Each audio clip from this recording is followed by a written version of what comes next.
มาพี่น้องกับสุขสบายดียามแรงๆเนาะพี่น้องแม่ป้าเห็นFCสะพอนพี่น้องเพิ่นมาแต่พังไทยเพิ่นว่าป้าขออนุญาตถ่ายคลิปเพิ่นเนาะพี่น้องป้าก็บ่เคยเห็นดอกมาก็สิเห็นมาแต่ฟังไทยพุ่นลุงพาไปกับสวัสดีพี่น้องเพิ่นมาเพิ่นฝนตกเนาะลุงแต่ฟังไทยมายามฟังลาวพี่น้องมาเยี่ยมยามสะพอนบ่พี่น้องเห็นละบ่เห็นแล้วค่ะตัวน้อยเนาะเห็นตัวจริงงามกว่ากับในคลิปบ่ป้าขออนุญาตถามโอ้ป้าก็ถามเด้องามพี่น้องเพิ่นมาลินป้าก็ยังบ่ได้มีหยังแต่งให้เพิ่นกินข้าวเด้ลุงมีหยังมาต้อนเลยบ่ไปหยังตามช่องลุงพันธ์ชนะแนลนี่เด้อโอ้ยนอนไม้ฮะผัดต้มเนาะลุงหากระสางช่องแม่นป้ายังเป็นคนบ่มีอีหล่าเอ้ยอยู่เถียงไห้เถียงนาอันนี้แหละเฮิรนก็คือนี่บ้านก็คือนี่ป้าสิอยู่แบบนี้ประจำเลยเด้บ่ได้เข้าบ้านดอกอยู่แบบนี้อยู่ทงไห้ทงนาแม่นอยู่แบบบ้านๆก็ได้สาวพรนี่แหละเพิ่นมาก็ได้เป็นหมู่เนาะลุงเนาะได้น้องไผ่มาแล้วก็ได้หมู่ไปหั่นไปนี่ก็สาวพรพาไปจังได้ไปป้าก็ไปหาหน่อไม้ขอบใจลาขอบใจอยู่ดีมีแฮงเด้อก็อยู่ดีมีแฮงเอาลุงอาไทยจับให้ป้านะอยู่ดีมีแฮงป้ากับป้าก็บ่ได้อีสังให้เด้โอ้โตเพิ่นมาเยี่ยมมายามแต่ฟังไทยโอเคบ่ได้ยังให้แต่ป้าก็บ่มีหยังให้ป้าก็เพิ่งบ่ไปหาเฮ็ดก็บ่ได้มาแต่หาหน่อไม้ป้าก็ดีบ่มีเฮ็ดเด้แม่นบ่ไปหาหน่อไม้ขึ้นมาแต่สักกาวนออกอยู่จังหวัดใดครับอยู่นครพนมค่ะโอ้นครพนมโอ้ยอยู่ใกล้ๆกันมาหากันบ่อยๆเนี่ยเด้อมาดินยามแรงก็มาโลดกินต้มเป็ดต้มไก่โอ้อำเภอศรีสงคราม FC หลายเด้อสิงคำFC หลายเนาะโอ้ยไปเฮ็ดใครมีเงินคือกระเจ้าพอได้ไปเห็นพังไทยนะหมู่ตั้งแต่เกิดมาเป็นตัวคนบ่เคยเห็นพังไทยจังเถิดต้องลองข้ามไปนะคะป้าบ่เคยไปได้อีหล่ะป้าบ่มีป้าบ่เคยมีเงินบ่เคยไปป้าบ่มีสตางค์เด้อตอนสิได้ไปก็พาไปข้าวไปเกินลูกตอนแม่ไปข้าวได้ลูกไปเห็นสวรรค์มื้อนั่นแหละโอ้ไปแล้วก็อยู่บักเฮิงนึงได้ไปก็จนแม่ไปข้าวเอาแต่เด็กพวกหมอเนาะที่นึงพุ่นละเนาะป้าไปเนาะแต่สร้างแต่ลูกเนาะไปเนาะแต่สร้างแต่ลูกเนาะบ่สบายได้ไปข้าวบ่สบายมีแต่อาบิดาขึ้นขาเกิดพาไปตัดยาอันนี้กินแต่ผ้าไว้ซื่อนี่โมโอ้ยเจ้ากันเนาะให้ลูกเอ้ยเก่งใจบ่ได้เอาหยังให้น้ำกับน้ำตู้เย็นเฮามีบ่ลูก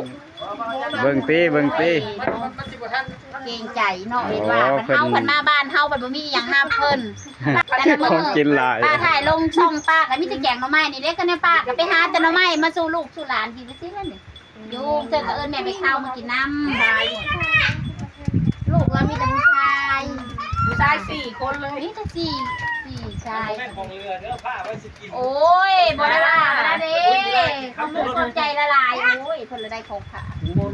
จอกได้ลูกเฮ็ดประมาณน่ะเช่นเอาดอกบ่เอาหน่วยไม้ลูกบักหล่าหน่วยไม้ว่าสิกินแล้วบ่มีเวลากินโอ้ยขอบใจอยู่ดีมีแรงเด้อขอบใจเพิ่นได้ลูกขอบใจเพิ่นให้ป้าบอกนกงามขอบใจมาเฮ็ดเด้อใจเฮ็ดเด้อไปครับเด้อวันนี้เด้อจะบ่ทันด้านโอ้ยอยู่ดีมีแฮงไปรอดปลอดภัยให้โชคดีโชคมาร่ำรวยเด้ออยู่ดีมีแฮงป้าติดตามบ้านหาเฮ็ดแล้วหมู่บ้านแล้วอยู่ดีมีแฮงคำคูณมาเยี่ยมมายามกันก็อยู่ดีมีแฮงเด้อพี่น้องเด้ออากาศมันดีเด้อมันก็แห้งน้ำอีกบ่ได้แบบคือยามฝนไปสิเด้มาชงเกี่ยวข้าวมาเล่นคอนเทนต์มาเอาข้าวใหม่เมื่อกินกันมายามน้ำมาให้อยู่บ้านเฮ็ดบ้างก็ลอกขลามแบบบ้านๆเฮาก็ได้พี่น้องเพิ่นมาเยี่ยมมายามกับเพิ่นสิกลับบ้านแล้วพี่น้องเพิ่นมาหาแม่ไปข้าวบายว่ะบายเพิ่นเอาโมอยู่ได้ลุงแล้วเอาบักโมให้อีป้าลูกโอ้ยหลานเพิ่นมาเยี่ยมมายามพี่น้องเพิ่นมาแต่ฟังไทยพี่น้องแต่แถวอีสานบ้านเฮาพุ่นล่ะก็มาเยี่ยมมายามสะพรมาแมงมาเยี่ยมป้าเยี่ยมอีลุงบายบายโชคดีเด้ออยู่ดีมีแฮงไปรอดปลอดภัยเด้อ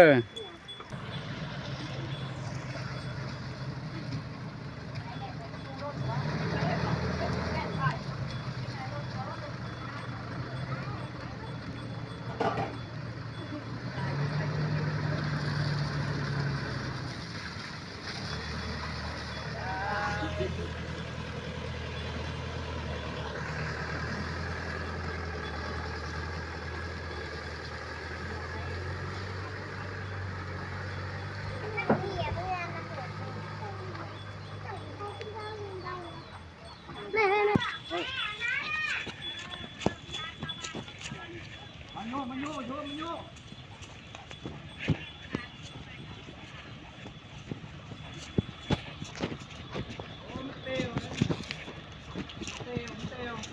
ต้องถอยหลังก่อนโอ้มันต้องดึง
พี่น้อง FC มายามสาวพอดพี่น้องมาบัดฝนตกหนักเนาะพี่น้องทางเข้าบ้านเอกนาแม่ป้าก็เพิ่นก็เลยมืดประมาณนี้พี่น้องนี่เด้เพิ่นมาแต่ประเทศไทยเพิ่นว่าเพิ่นมาลินน้ำใบเข้าแล้วก็สาวพรเนาะพี่น้อง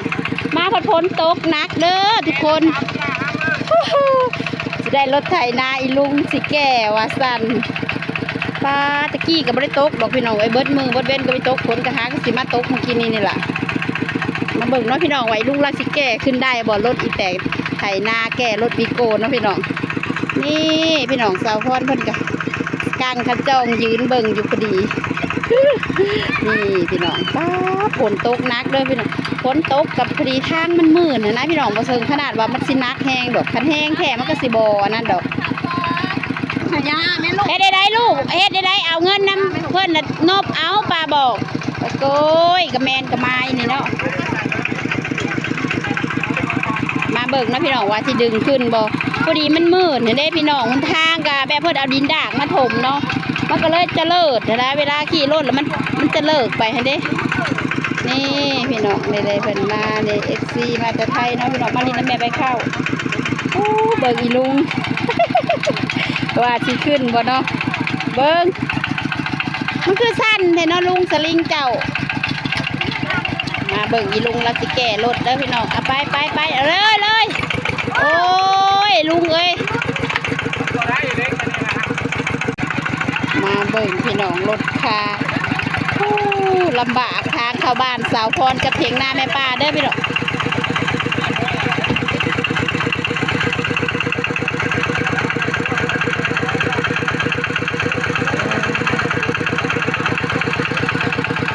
เบิ่งพี่น้องว่าสิขึ้นเราเบิ่งนำกันเนาะไม่เอ้ยยังออกลูกล่ะยังออกบ่ล่ะเขาเก่งเขาอยู่กับแม่ลูกแม่ตาบอก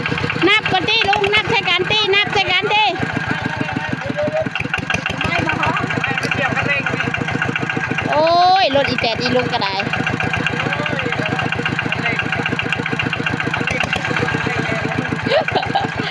ลาแห้งพาวลุงเอ้ยรถอีแตนกระเพาะกระเทินพี่น้อง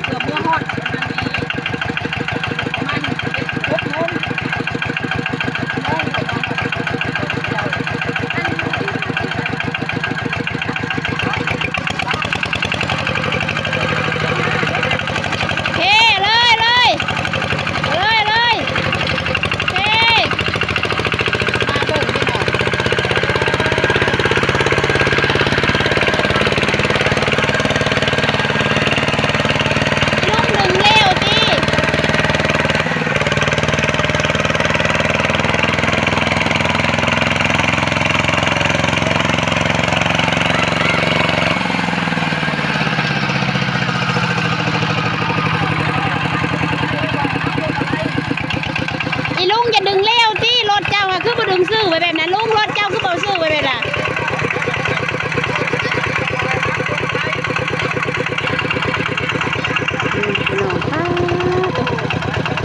รถคาพี่น้องฝนตกพอดีเปิดเลยเด็กเจพรเพิ่นกับลุงรถเราก็พอแต่กระเทินเนาะพี่น้องรถอีกแต่ใส่งานเนาะพี่น้อง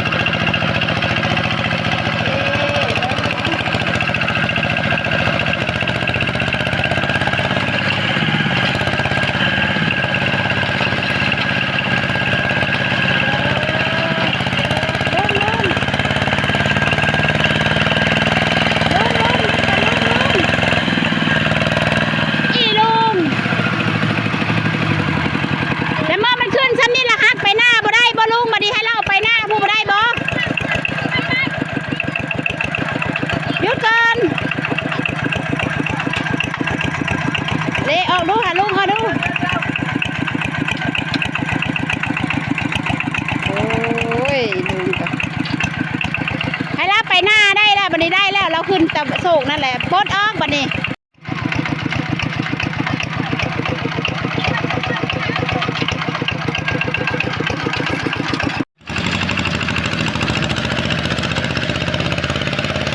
ขึ้นแล้วพี่ดอกขึ้นแล้วรถแกนลุงเห็นละโบดำตื้อไปบุได้ย้อนรถแกนที่ห้างลุงเด้อพี่น้องเด้ออย่าประมาทรถไถนามาพี่น้องอย่าประมาทรถไถนาบ้านเฮาเด้อพี่น้องแก่มีประโยชน์หลายอย่างเด้อกระบะคอนเฮาแก่กระบะคอนจังอย่าประมาทรถบ้านเฮาป้าว่ะไถนาก็ได้แก้รถคาก็ได้รถไถนาลุงอีห้างแน่ๆพี่น้องแต่ใส่ได้หลายงานพี่น้องเอ้ยขึ้นแล้วโอ้ยดีใจน้ำลาพี่น้องทางมันกระเปื้อนพุ่นนะพุ่นน่ะมันแบบมันพลาดเติงไปเลยนะพี่น้องป้าก็ได้ย้อนรถไถนาลุงพันสนาสแนลเนาะพี่น้องเพิ่นนี่แหละพี่น้องเพิ่นก็หากระมาเธอเดียวเพิ่นว่ามาแล้วเพราะว่ารถกระคาซ้ำมาประสบมาฝนตกแห้งเนาะค่ะฝนตกแห้งก็สิบ่คาดอกพี่น้องเพราะว่าฝนตกแห้งพอดีให้ทางมันเปื้อนได้รถไถนาลุงพันแก่รถกลับบ้านถึงบ้านเด้อเมื่อกี้นี่กำลังสั่งกันว่าโชคดีเด้อว่าสันบ่เป็นหยังฮักแพงกันบ่เป็นหยังเด้อบ่เป็นหยังเอาค่อยเมื่อเดินทางปลอดภัยซอยกันบ่เป็นหยังดอกมาเธอเดียวกับพอดีฝนตกทางกระมื่นฮักกุยโอ้ยยังเอาเบียร์ให้ลุงยาเดี๋ยวลุงสิบ่เห็นห้องไถนาเด้อเอาว่ายอกแล้วอยู่ในอะไรป้าว่าญาติลุงเว้นห้องไถนาว่าเอาเบียร์ให้ลุงนั่นญาติลุงแล้วตาลายเห็นดิแล้วพี่น้องแล้วได้แล้วพี่น้องป้าโตขึ้นเรียบร้อยเนาะทุกคนเนาะขึ้นแล้วบ่เป็นยังอีล่ะเดินทางตลอดปลอดภัยขอบใจหลาย